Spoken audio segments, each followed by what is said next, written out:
तो आज हम रउआ सबके बीच ये नाभिकीय फिजिक्स जेकरा के न्यूक्लियर फिजिक्स कहल जाला ये चैप्टर लेके आइल ही। इ न्यूक्लियर फिजिक्स में का पढ़े के बाद उन के तो पहला चैप्टर बा इंट्रोडक्शन में न्यूक्लियस के बारे में बतावल जाई कि का होखला न्यूक्लियस। तो देखी एटम कोई भी पार्टिकल बनल बा ओकर एटम से मिलकर बनल बा एटम। अब एटम बने परमाणु। अब परमाणु में का होखला कि इलेक्ट्रॉन ऐसे सर्कल में ऐसे घूमला इलेक्ट्रॉन वृत्त में। अब बीच में बैठल रहले प्रोटॉन और न्यूट्रॉन ये सब बीच में बैठल रहले दोनों। तीन तरह के पार्टिकल होखला प्रोटॉन न्यूट्रॉन और इलेक्ट्रॉन छोटा पार्टिकल। अब प्रोटॉन न्यूट्रॉनवन बैठल रहले आराम से यहाँ रेस्ट और इलेक्ट्रॉनवा बेचारा घूमते रहता है ये सब। अब न्यूट्रॉन और प्रोटॉन दोनों को मिला दीजिएगा न्यूक्लियस में जो लोग बैठे हुए हैं आराम से कुर्सी लगा के इन लोग को न्यूक्लियॉन्स बोलते हैं। इन लोग दोनों का नाम क्या है न्यूक्लियॉन्स। जैसे दुकान में जो आराम से बैठल रहता है उसको सेठ जी बोलते हैं और लेबर सब आराम से काम हम करते रहता है इधर उधर। तो इसी जो बैठल रहता है न्यूक्लियस में उसको सेठ जी नहीं बोलकर न्यूक्लियॉन्स बोलते हैं। फिर Z यूज करते हैं हम लोग एटॉमिक नंबर के लिए। एटॉमिक नंबर का होखला तो प्रोटॉन के नंबर होखला। तो जितना प्रोटॉन रही है ना यहाँ बैठल उतने एटॉमिक नंबर होई, ठीक बा कोई भी एटम के। अब मास नंबर कितना होई तो मास नंबर कहल जाला प्रोटॉन और न्यूट्रॉन। मतलब ये न्यूक्लियॉन्स के संख्या जितना होई कुल मिला के जोड़ के प्रोटॉन और न्यूट्रॉन के उस संख्या के कहल जाए कि इतना मास नंबर बा कोई भी न्यूक्लियस के। कैसे रिप्रेजेंट करल जाला तो X ऐसे X सिंबल एकर यूज बा कोई भी न्यूक्लियस के। जैसे कार्बन के लिखे के बाद तो कार्बन लिखी, ऑक्सीजन के न्यूक्लियस के रिप्रेजेंट करे के बाद तो ऑक्सीजन लिखी आ नीचे लिख दी ओकर एटॉमिक नंबर माने जय गो प्रोटॉन बाटे आ ऊपर लिख दी ओकर मास नंबर। समझ में आ गई। अब दूसर का कॉन्सेप्ट देखा पहला तब रहे इंट्रोडक्शन और दूसर का कॉन्सेप्ट हो यहाँ कि टाइप ऑफ न्यूक्लियस कई तरह के न्यूक्लियस होखल है। कई तरह के न्यूक्लियस होखल भाई तो आइसोटोन्स पहला होलो आइसोटोन जेकरा में सेम न्यूट्रॉन रहता थुन और डिफरेंट माने A और Z डिफरेंट रहता। मतलब मास नंबर और एटॉमिक नंबर अलग अलग हो जाएगा। जैसे कि देखिए इसका एटॉमिक नंबर 2 है और एकर 1 है। अब मास नंबर देखे के बाद तो एकर 4 बा एकर 3 बा तो अलगे अलगे A Z हो गए कि नहीं दोनों के। लेकिन दोनों के न्यूट्रॉनवा जो है वो सेम रहेगा, दोनों में नंबर ऑफ न्यूट्रॉन सेम है। एकरा में देखिए 2 गो प्रोटॉन हो गया तो 2 गो न्यूट्रॉनो चाहिए तब न 4 बनी मास नंबर। तो 2 गो न्यूट्रॉन होले एकरा में। आ एकरा में न्यूट्रॉन कितना होलो एगो हो एकर में प्रोटॉन अभी 3 लिख ले बाटे तो एगो प्रोटॉन बा तो पक्का 2 गो न्यूट्रॉन होई। तो एकरो में 2 गो न्यूट्रॉन आए एकरो में 2 गो न्यूट्रॉन आए बाकी नहीं। तो दोनों में तो सेम न्यूट्रॉन हो गया भैया। तो सेम न्यूट्रॉन होगा तो कहेंगे कि ये दोनों आपस में आइसोटोन्स है। क्या है आइसोटोन है। तो आइसोटोप क्या है भैया तो आइसोटोप क्या है जिसका सेम एटॉमिक नंबर हो Z सेम हो। ये देखिए दोनों का Z सेम है अब मास नंबर डिफरेंट है ये दोनों डिफरेंट है तो ओकर कह देंगे आइसोटोप।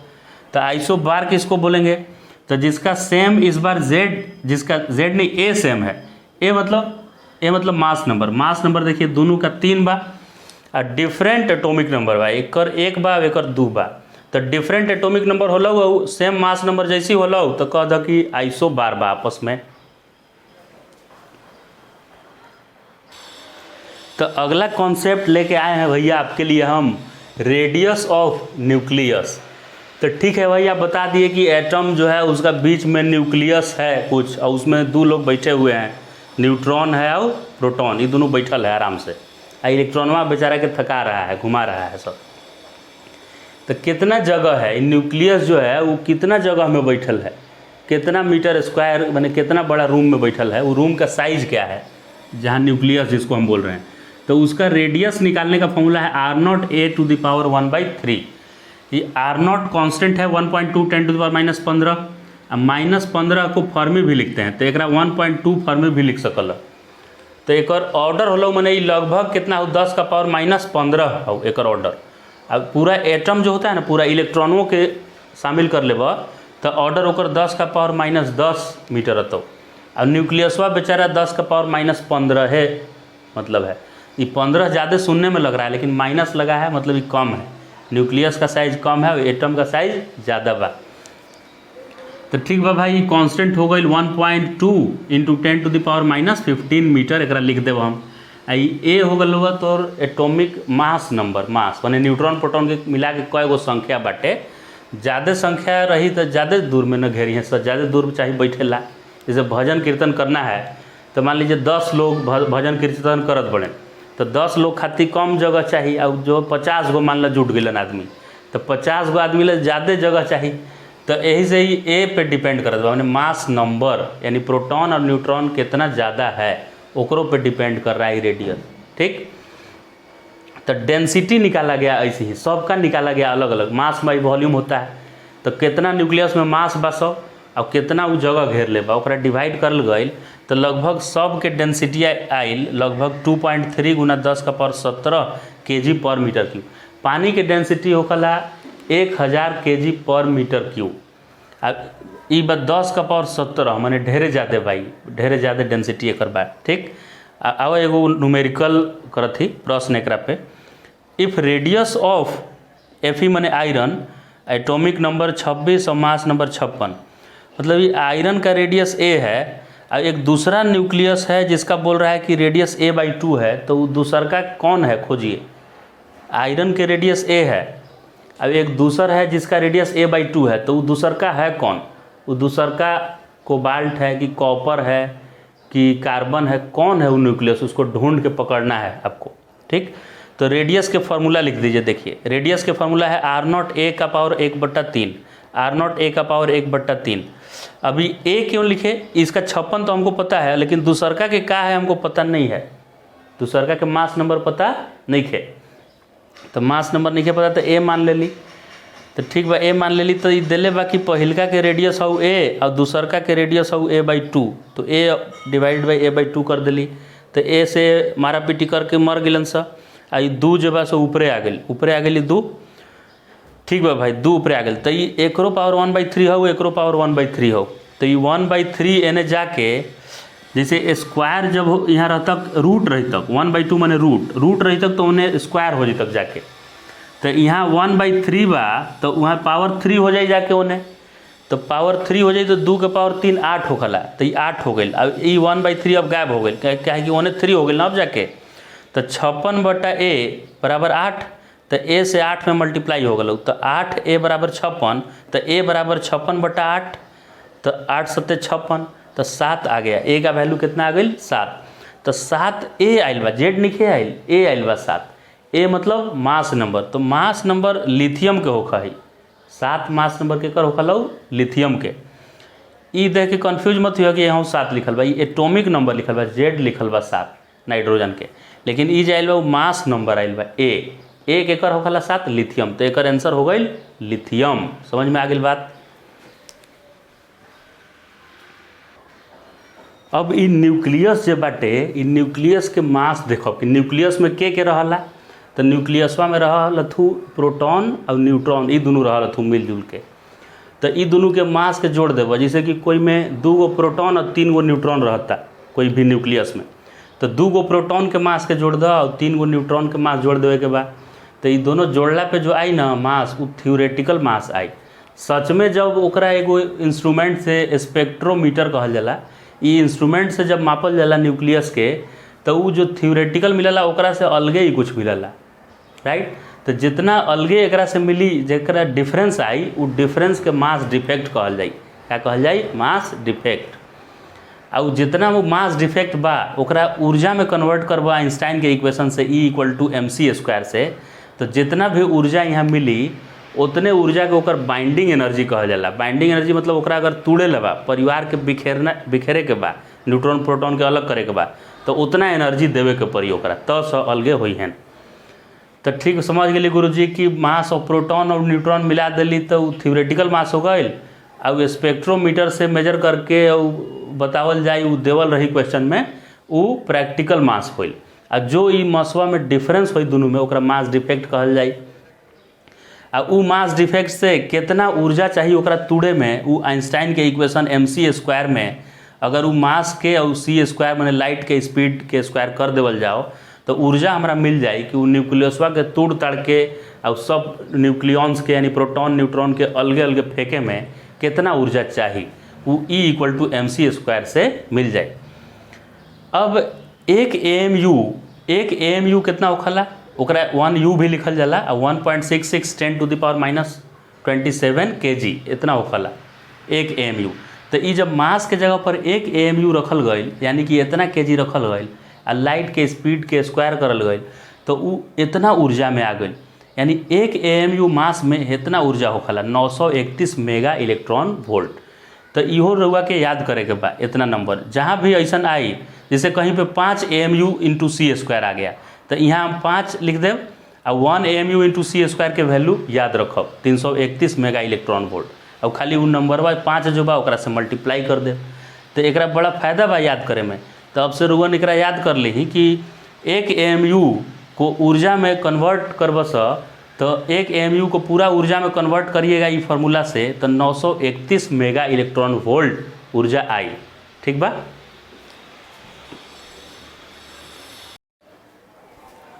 देखो भाई लोग, अगला how derivation of density of nucleus.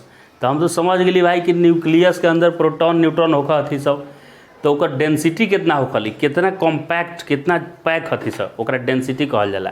जैसे सॉलिड के डेंसिटी ज़्यादा होखला काहे कि सॉलिडवा के सब मॉलिक्यूलवन पास रहले, आ लिक्विड के कम और गैसियस मॉलिक्यूल बहुत दूर दूर रहले, ओकर डेंसिटी कम होखला। तो ये न्यूक्लियस के कितना डेंसिटी बा, डेंसिटी होखला मास बाई वॉल्यूम। अब मास कैसे निकालल जाला, तो मास निकालल जाए कि न्यूक्लियॉन्स कितना बढ़े, न्यूट्रॉन और प्रोटॉन मिला के कितना बढ़े, एक एक न्यूक्लियॉन्स का मास को एक AMU कहते हैं। माने प्रोटॉन और न्यूट्रॉन के लगभग मास बराबरे है, और वो एगो प्रोटॉन के बराबर है, एगो प्रोटॉन के मास एक AMU होखला। तो एक AMU, अब यहाँ न्यूक्लियॉन्स के मास लिख दिली न्यूट्रॉन प्लस प्रोटॉन के मिला के, तो नंबर संख्या लिख दिली कि कय गो न्यूट्रॉन कय गो, मान लो 5 गो मिला के होइलन दोनों, तो 5 गुना एगो के मास एक AMU कहल जाला। तो 5 गुना एक AMU कर दिली, तो टोटल न्यूक्लियॉन्स के मास मिल गई। अब वॉल्यूम होखला 4/3 πr³। तो आर के वैल्यू सीखले ही अभी हमन कि R0 A के पावर 1/3 होखला। तो एक R³ करे के बार हुआ, तो R³ करब तो R0 का क्यूब तो हो जाए, लेकिन ये 1/3 से कट जाए तो खाली A बची, तो ये A बचल और ये R0 रह गई।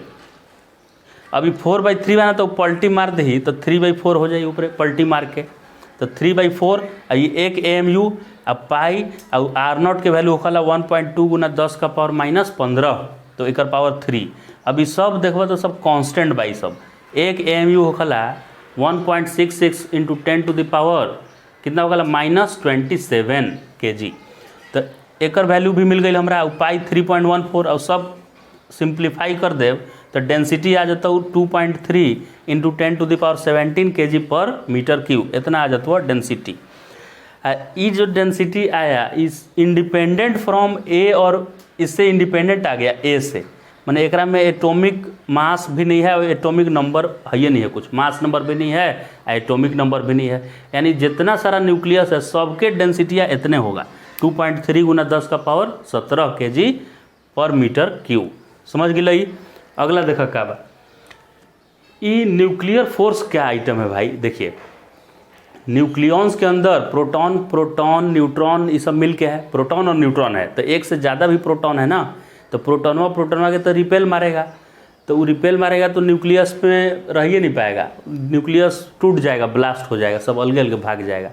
तो आखिर जब प्रोटॉन में रिपल्सन है, तो कैसे 4-5 गो प्रोटॉन एक साथ रह पा रहा है न्यूक्लियस के अंदर, तो कोई और भी फोर्स होना चाहिए। तो वह फोर्स का नाम है स्ट्रॉन्ग न्यूक्लियर फोर्स, उसका नाम है, पूरा नाम क्या है, स्ट्रॉन्ग न्यूक्लियर फोर्स। तो यह न्यूक्लियर फोर्स इलेक्ट्रोस्टैटिक रिपल्सन को डोमिनेट कर जा रहा है, उससे ज़्यादा ही लग जा रहा है। स्ट्रॉन्ग न्यूक्लियर फोर्स हुआ इलेक्ट्रोस्टैटिक रिपल्सन से भी ज़्यादा प्रोटॉन के बीच। तो ये जो है ना, ये रिपल्सिव भी हो सकता है गुरु, और अट्रैक्टिव भी हो सकता है। इलेक्ट्रोस्टैटिक ये न्यूक्लियर फोर्स जो है, इलेक्ट्रोस्टैटिक तो अट्रैक्टिव रिपल्सिव होता ही है, माइनस प्लस में अट्रैक्शन और प्लस प्लस या माइनस माइनस में रिपल्सन। लेकिन ये न्यूक्लियरो फोर्स अट्रैक्टिव रिपल्सिव होता है जब दो न्यूक्लियॉन यानी प्रोटॉन और न्यूट्रॉन के बीच की दूरी 0.5 से कम हो जाएगा, माने ढेर पास आ जाएगा। तो ज़्यादा पास आना पसंद नहीं है, ज़्यादा पास आएगा तो रिपेल करने लगेगा, ये स्ट्रॉन्ग न्यूक्लियर फोर्स। इतना रहेगा 0.5 से ज़्यादा या इक्वल, और लेस और इक्वल 1 फर्मी से, यानी 0.5 फर्मी से 1 फर्मी माने 10⁻⁻15, इस रेंज में जब रहेगा तो अट्रैक्टिव नेचर का रहेगा न्यूक्लियर फोर्स। 0.5 से कम माने ढेरे पास अलन स न्यूक्लियस तो रिपल्सिव भी होने लगेगा। तो ये समझिए कि न्यूक्लियर फोर्स रिपल्सिव भी हो सकता है और अट्रैक्टिव भी। अब न्यूक्लियर फोर्स इलेक्ट्रोस्टैटिक 100 गुना ज़्यादा होखला, 100 गुना ज़्यादा स्ट्रॉन्ग। और सबसे कमज़ोर बेचारा ग्रेविटेशनल फोर्स हुआ है। ग्रेविटेशनल फोर्स के वैल्यू सबसे कम होता है जितना भी फोर्स है नेचर में उससे। अगला कॉन्सेप्ट हो स्टेबिलिटी ऑफ न्यूक्लियस। तो कौन न्यूक्लियस स्टेबल होगा और कौन स्टेबल नहीं होगा। स्टेबल होना माने सर स्टेबल होखला मतलब न्यूक्लियॉन्स जो बड़े साथ में रहे पड़ी हैं, और अनस्टेबल माने नहीं रहे पड़ी बिखर जी हैं सर न्यूक्लियॉन्स। तो स्टेबल होके की कंडीशन हो कि n/z 1 से 1.6 के बीच रहे के चाहिए। n माने न्यूट्रॉन के संख्या और z मतलब प्रोटॉन के संख्या। तो न्यूट्रॉनवा ज़्यादा रहे के चाहिए न्यूट्रॉनवा, और प्रोटॉनवा रहे के चाहिए कम। क्या है कि प्रोटॉनवा में रिपल्सन हुई ना इलेक्ट्रोस्टैटिक। अब न्यूक्लियर अट्रैक्शन तो न्यूट्रॉन में होता है, स्ट्रॉन्ग न्यूक्लियर फोर्स लगता है। प्रोटॉनों में लगता है, प्रोटॉन में, प्रोटॉन न्यूट्रॉन में, न्यूट्रॉन में भी लगता है। लेकिन इलेक्ट्रोस्टैटिक तो प्रोटॉन में लगेगा, तो प्रोटॉन की संख्या ज़्यादा नहीं बढ़ने देना है भाई। तो 1 से 1.6 के बीच रहे के चाहिए n/z। अगर n/z 1 से कम होइल यानी कि n कम हो गई z से, यानी प्रोटॉन से कम हो गलो न्यूट्रॉनवा हो गलो कम प्रोटॉन से, तो वो न्यूक्लियस अनस्टेबल हो जाएगा और ओकरा में से रेडियो एक्टिविटी शो करने लगेगा। मैंने ओकरा में से निकले लगी अल्फा बीटा पार्टिकल, तो रेडियो एक्टिविटी होके लगी ओकर, वो अनस्टेबल हो मैंने टूटे लगी। वो बाइंडिंग एनर्जी का होखला कोई भी न्यूक्लियस जैसे कि है, तो वो बनते समय क्या होता है, कुछ ऊर्जा निकलता है उससे जब बनता है। तो प्रोटॉन न्यूट्रॉन जब एक साथ मिल के वो फैसला करता है कि हम लोग साथ रहेंगे भैया न्यूक्लियस के अंदर, तो वो न्यूक्लियॉन्स तैयार जब करता है प्रोटॉन न्यूट्रॉन मिल के, तो उसके अंदर से ऊर्जा निकलता है। उसी ऊर्जा को बाइंडिंग एनर्जी बोलते हैं। और जब उसको तोड़ने का मन करेगा किसी को, तो उतना एनर्जी देना पड़ेगा तब जाकर वो तोड़ेगा।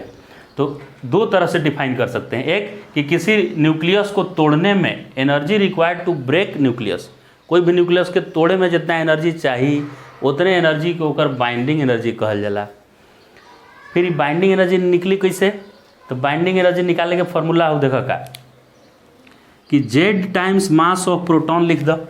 माने ई क्या बा थ्योरेटिकल कैलकुलेट के लिए कि प्रोटॉन के मास गुना कय गो प्रोटॉन बा मल्टीप्लाई कर दो। आ a माइनस जेड माने न्यूट्रॉन मिल जाए। मास नंबर में से प्रोटॉन के नंबर घटा दिली तो क्या मिली, न्यूट्रॉन के number Guna mass of neutron. तो ये हो गया मास, यहाँ से यहाँ का हो गया, यहाँ से यहाँ हो गया थ्योरेटिकल मास न्यूक्लियॉन्स के, प्रोटॉन न्यूट्रॉन के मिला के इतना मास होके के चाहिए। जबकि प्रैक्टिकली देखा गया इंस्ट्रूमेंट से तो m मिलता है, जो कि इससे थोड़ा कम होता है। तो ये जो गायब हुआ ना मास, जो डिफरेंस आया एकरे बोलल जाला मास डिफेक्ट। और जितना मास डिफेक्ट आयल ना ओकरा में c से इंटू कर दो c² से, तो ये जो नंबर अलाउ एकरे बाइंडिंग एनर्जी के बराबर आ जाता है। कितना आ जाता है, बाइंडिंग एनर्जी के बराबर। तो बाइंडिंग एनर्जी निकालने के क्या फार्मूला हो गई, मास डिफेक्ट गुना c²।